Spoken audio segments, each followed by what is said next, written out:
ever wondered what happens over at the NSA, the National Security Agency? I mean, we hear a lot about surveillance and about stuff they're doing, and I have no doubt that the majority of people over there are keeping us safe, protecting us from terror attacks and other kind of attacks. NSA was sort of rejuvenated and formed to do the job that they're doing right now after 9/11, when Homeland Security was sort of reoriented. We created the Office of the Director of National Intelligence so that all of these intelligence agencies could talk to each other because there were firewalls put up before.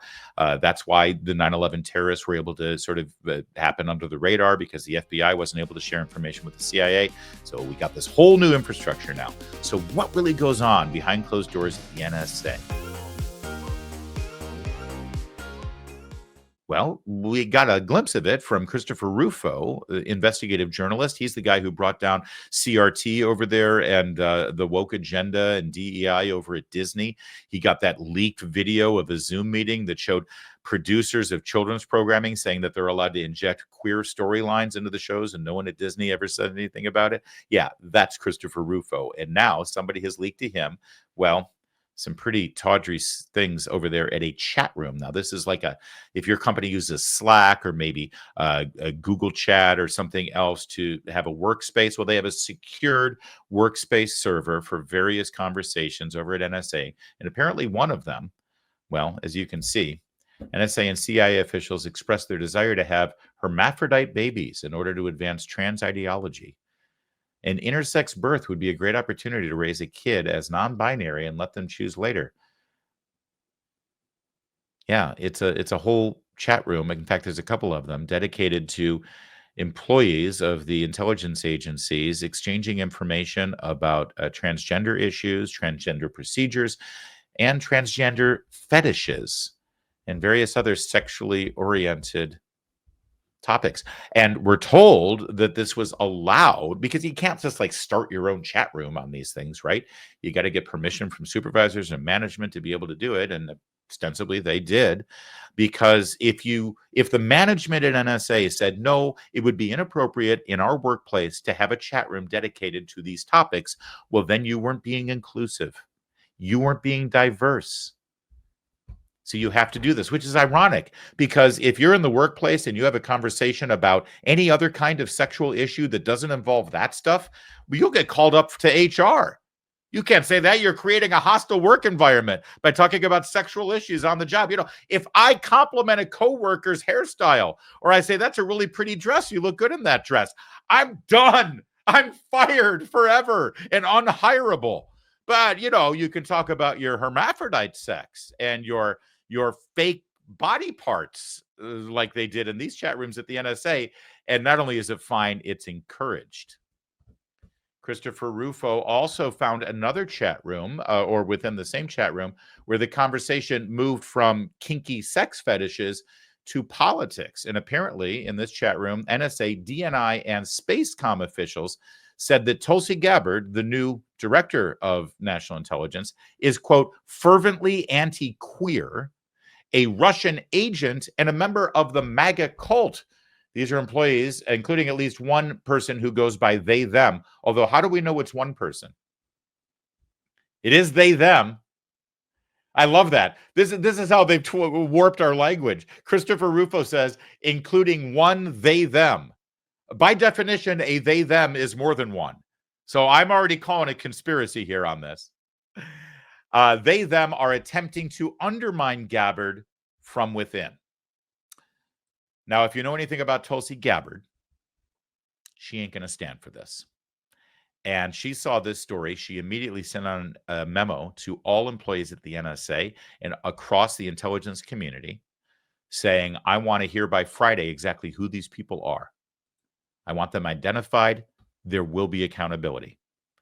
Last night, Tulsi Gabbard, your director of national intelligence, appeared with Jesse Waters.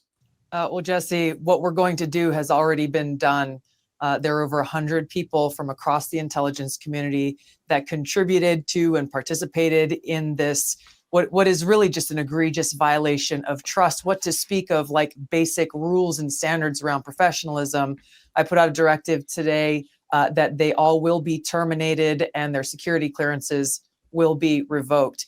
But the thing here, Jesse, is like, we got to take a step back, because this is just barely scratching the surface.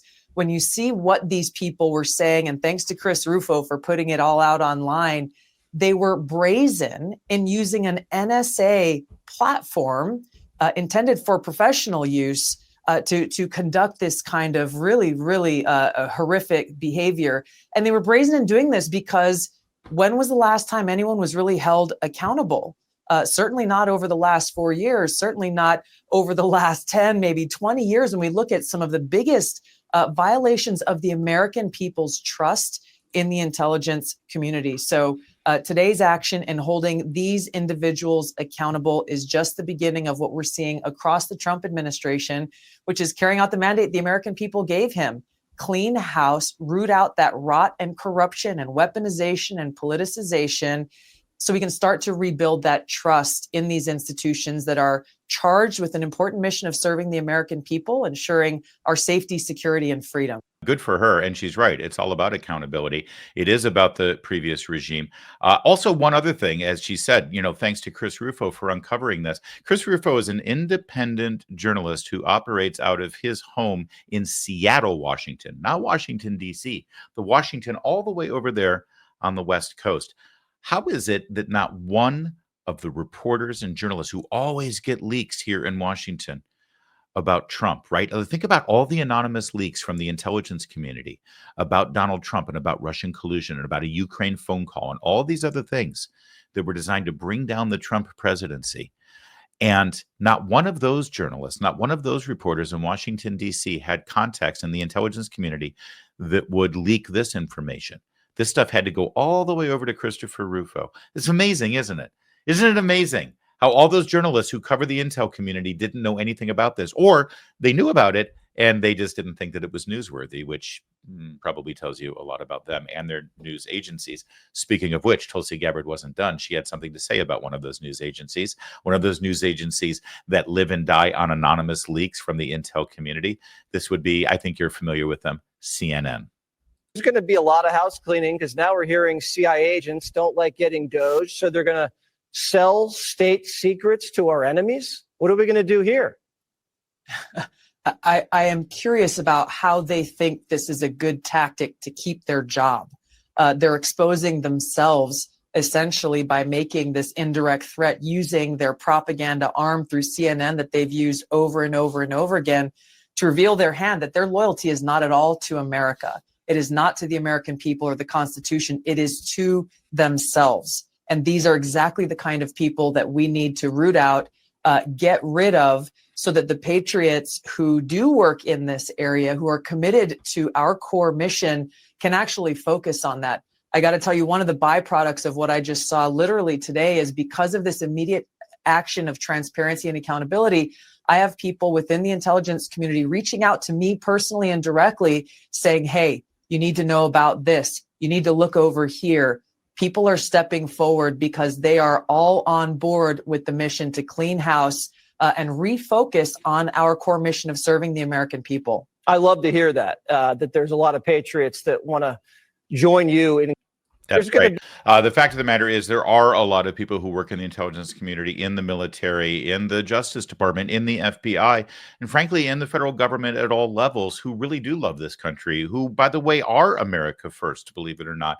And they welcome this brand new agenda. They welcome this oversight, and they're going to be participating. How do you think those screenshots made their way to Christopher Rufo over there in Seattle, Washington? Great job by him. Great job by your Director of National Intelligence, Tulsi Gabbard. And yeah, from that interview last night with Jesse Waters to this headline in the New York Times this morning, Gabbard says more than 100 intelligence officers fired for chat messages. Chats have been set up to discuss sensitive security matters, but a group of employees used it for discussions that contain sexual themes, intelligence officials said this week. There you go. Accountability and results. I know you're not used to that, but I'm getting used to it. It's kind of fun, actually. And thank God we're finally getting what we've been wanting for decades, what we've been voting for decades. But sadly, oftentimes, the president of our choice, after making lots of promises, didn't really deliver. So far, this one, looking pretty good.